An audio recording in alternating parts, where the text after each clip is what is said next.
and Assalamualaikum everybody. We meet again. In this video, I'm going to cover several subtopics like the second law of thermodynamics, heat engine, refrigerator, heat pump, and also energy conversion efficiency. Without any further ado, let us look at the first subtopic for this video. Introduction to the second law of thermodynamics. In the previous video, we have learned about the first law of thermodynamics, in which it will be applied in the closed system and also the open system. But there is restriction in the first law of thermodynamics, in which the first law of thermodynamics only highlights that the energy can change its form from one type to another type. But by only satisfying the first law of thermodynamics, we cannot ensure that the process can actually occur. So, I give you one example. We have a cup of hot tea in a table. When we leave it for a long time, that tea will not become hot anymore because of the heat will be transferred from the tea into the surrounding. From this example, we can see that the heat will be transferred into the surrounding spontaneously. But can you imagine the heat that already being transferred into the surrounding? Can it reverse back? Yes, that's a good question, right? So that is why the only first law of thermodynamics to explain the energy is not adequate. Thus, in order to complement this first law of thermodynamics, it should be remedied by the second law of thermodynamics, in which the second law of thermodynamics stated that the processes will proceed in a certain direction but not in a reverse or in any direction. So we go back to the hot tea example. The heat will be transferred to the surrounding only, but will not happen in reverse, which is impossible that heat that being released into the surrounding that will reverse back into that hot tea, so that the tea can be hot again. That's why we need this second law of thermodynamics to remedy the first law of thermodynamics. So from the first law and also the second law of thermodynamics, a process will be occurred by satisfying both first law and also the second law of thermodynamics. But have you ever think that can we reverse back this spontaneous process? Yes, of course, but it requires an external force to reverse the process. So what is the external force? We will see in the next subtopic. So I give you another example. If let's say we switch on our fan and the fan will rotate, we can see here the electricity energy will be converted into the mechanical energy. But not all the electricity energy will be converted into the mechanical energy. It will be released into the surrounding in a form of heat. And this surrounding, we call it as the thermal reservoir, in which this thermal reservoir will allow any amount of heat transferred from or to the system without having the temperature change. So that's the use of the thermal reservoir. Next, we go to heat engine. Just like I mentioned to you before, that we cannot reverse back the process unless we have an external force. Same goes to this example. We have work and we have also heat, in which from work it will be converted into heat spontaneously. But in order to transform back from heat to work, it will happen unspontaneously. We look at this figure. From work, which is one form of energy, it will converted into another form of energy, which is heat, and this heat will be released to the surrounding. But in order to get this heat back into this system, it will not happen spontaneously. It will happen unnaturally. How? By using this external force or special device in order to convert back this heat into work. So one of the device that can convert heat back into work, we call it as heat engine. So heat engine is a device that produces work from heat in a cyclic process. And the closest example of this heat engine is what we learned in the laboratory, which is steam plant. So what you have learned from the lab about the steam plant, so this is actually the flow chart of the steam plant. So in this steam plant, we are going to need fluid, and this fluid is the medium to channel the heat throughout this steam plant for processes to happen. So let us look one by one. In the steam plant, we have boiler, turbine, condenser, and also pump. So it started from boiler, in which this boiler will receive some amount of heat in order to transform from liquid water into steam. Next, the steam produced from the boiler will be channeled into turbine, in which the heat energy will be transformed or converted into work. But just like I mentioned to you just now, if we have this amount of heat, it will not totally converted into work. There are some of the heat that will be released into the surrounding or the reservoir. So that is why we can see here some amount of steam that is not converted into work. It will be channeled into the condenser, and this condenser will release the heat into the surrounding, which is the thermal reservoir. And then after the heat will be released to the surrounding, this steam in the form of vapor will be changed into the liquid phase, in which the liquid phase will be pumped back into the boiler. And this pump is actually to ensure that this steam plant will happen in cycle. In order to observe the performance of a heat engine, it can be measured through its efficiency, in which the efficiency can be defined from this equation, which is desired output over required input. And this thermal efficiency equation can be applied into this heat engine, in which the thermal efficiency for heat engine is equal to net work output over total heat input, in which this net work output is the work produced from the turbine, and the total heat input is the heat needed in the boiler in order to convert the water in liquid form into the vapor. So then, if we simplify the equation, it will become the thermal efficiency for heat engine is equal to W net out over Q in. The normal efficiency of a heat engine is lower than 1 or 100%.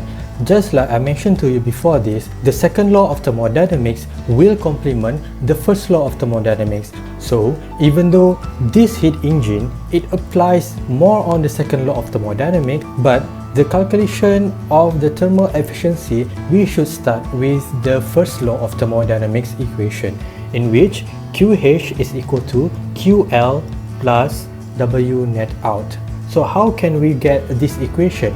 So we look at this figure. So in any question regarding the heat engine, we should draw this figure for us to understand the direction of energy exerted or produced from the heat engine.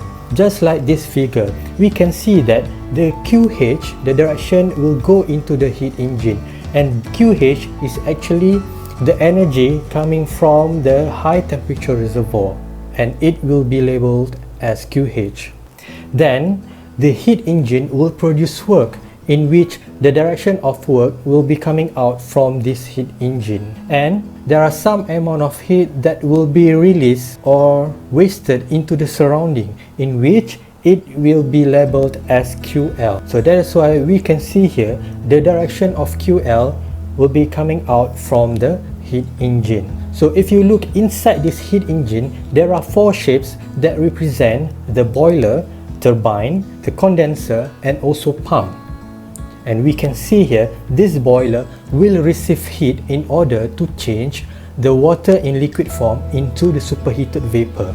Next, this shape is actually the condenser, in which some amount of heat that will not converted into work, it will be released into the surrounding or the thermal reservoir. And the thermal reservoir is the low temperature reservoir. So the temperature at the high temperature reservoir we labeled as TH, and for low temperature reservoir temperature we will label as TL. Next, after we rearrange, we will get W net out is equal to QH minus QL, and this QH minus QL we substitute into the thermal efficiency for heat engine equation. Then we will get QH minus QL over QH, in which the Q in is actually QH. The Q that coming into the heat engine is QH, so that is why the Q in is QH. So lastly, we can rearrange until we get 1 minus QL over QH. So in order to calculate the thermal efficiency for a heat engine, we can use this equation. Next, there is this statement from Kelvin Planck that is highlight the principle regarding the thermal efficiency of heat engine. So Kelvin Planck state that it is impossible for any device that operates on a cycle to receive heat from a single reservoir and produce a net amount of work. It means that if, let's say, the heat channeled from the boiler into the turbine, not all the heat energy will be converted into work, and some of them will be released into the surrounding. So means that this Kelvin Planck will strengthen the fact that the thermal efficiency of a heat engine will not achieve 100%, or the thermal efficiency should less than 100% because of the remaining of the energy will be transferred into the surrounding or the thermal reservoir. Next, we go to refrigerator and heat pump. Basically, refrigerator and heat pump are the same device, but the only difference for both of these devices is their function. So let us look one by one, the refrigerator and also the heat pump. So the refrigerator is a device to maintain the refrigerated space at low temperature. So this refrigerated space will be maintained its temperature by using an external work. So this refrigerator will extract the heat from the cold space and channel it into the hot reservoir. But for heat pump, this device is going to be used to maintain the heated space at high temperature by extracting out the heat from the cold space into a hot reservoir. So basically, the principle for these devices are similar, but the objective is different. So this figure is showing to you the flow inside the refrigerator and also the heat pump. Same as heat engine, there are 4 devices inside the refrigerator or heat pump, which are condenser, compressor, evaporator, and also the expansion valve. And one of the biggest difference from the heat engine is the work. For heat engine, it will produce work, but for refrigerator or heat pump, it's gonna need work from outside. For heat engine, the direction of QH will be going into the system, but for refrigerator or heat pump, the QH direction will be going out. So same goes to QL. In heat engine, the QL is going out, but in this heat pump or refrigerator, the QL is going into the system. It is crucial for you to remember the direction of QH, QL, and also work, and you should know how to differentiate between the heat engine and also the refrigerator or heat pump. So this is the comparison between the refrigerator and also the heat pump, and we can see that the direction of QH, QL, and also W for both devices are similar. We can see here for refrigerator, the direction for QH is going out, so same as the heat pump, it is going out. For QL, for refrigerator, it is going in. Same goes to heat pump, the QL direction is going in. And both refrigerator and also heat pump is going to need work from outside. And the only difference between this refrigerator and also heat pump is the objective. If heat engine, we can observe the performance through the thermal efficiency, but for refrigerator and also heat pump, we can observe the performance through the coefficient of performance. So the COP for refrigerator and also heat pump is different. We go first to refrigerator. The COP for refrigerator is equal to desired result over required input, in which it can be simplified into COP refrigerator is equal to QL over W net in. Means that the desired result for refrigerator is the QL, in which in refrigerator we are expecting that this amount of heat will be extracted out from the cold reservoir or the cold space. It is over the required input, means that how many work that is needed in order to extract out this QL. So the COP for refrigerator is equal to QL over W net in. Same as heat engine, we should apply the first law of thermodynamics to calculate the COP. So from the first law of thermodynamics, we can get W net in is equal to QH minus QL. If we go back in here, we should measure what is coming in is equal to what is coming out. So from here, we can see that W net in plus QL, which is input, is equal to output, which is QH. So that's why we get this first law of thermodynamics, which is QL plus W net in is equal to QH.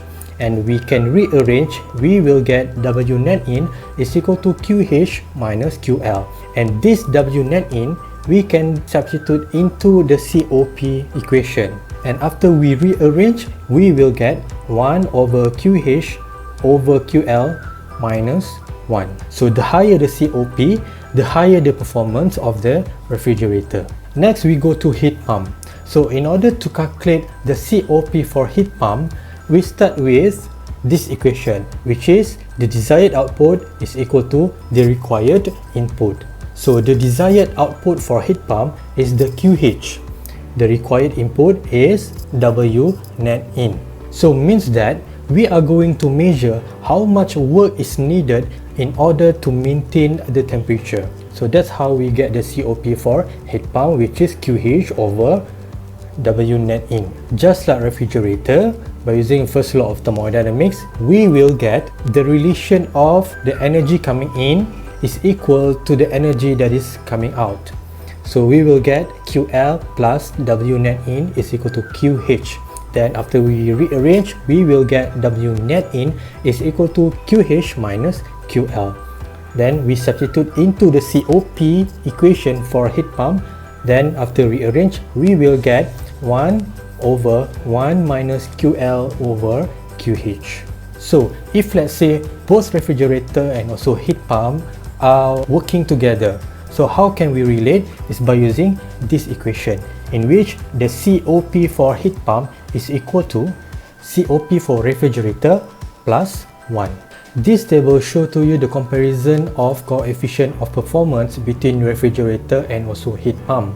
So for COP refrigerator, the equation is QL over W net in, but for heat pump, the COP is QH over W net in. And also after we substitute the first law of thermodynamics equation into the COP, the difference between the refrigerator and also heat pump can be highlighted here, right? And also if the refrigerator and also heat pump are working together, we can relate the COP for both devices by using this equation, which is COP heat pump is equal to COP refrigerator plus 1. So there is one statement which is from Clausius. It stated its understanding in this refrigerator and also heat pump through this statement. If we look from this statement, we can see that usually heat will be transferred into the area that has high amount of heat into the area that is low amount of heat. But for refrigerator and also heat pump, we can see that it happens oppositely, in which heat will be transferred out from the cold space into the hot space. So I think that's all for this lecture video, and the next video we will cover on the continuation of the second law of thermodynamics. So till we meet again in the next video, thank you and Assalamualaikum.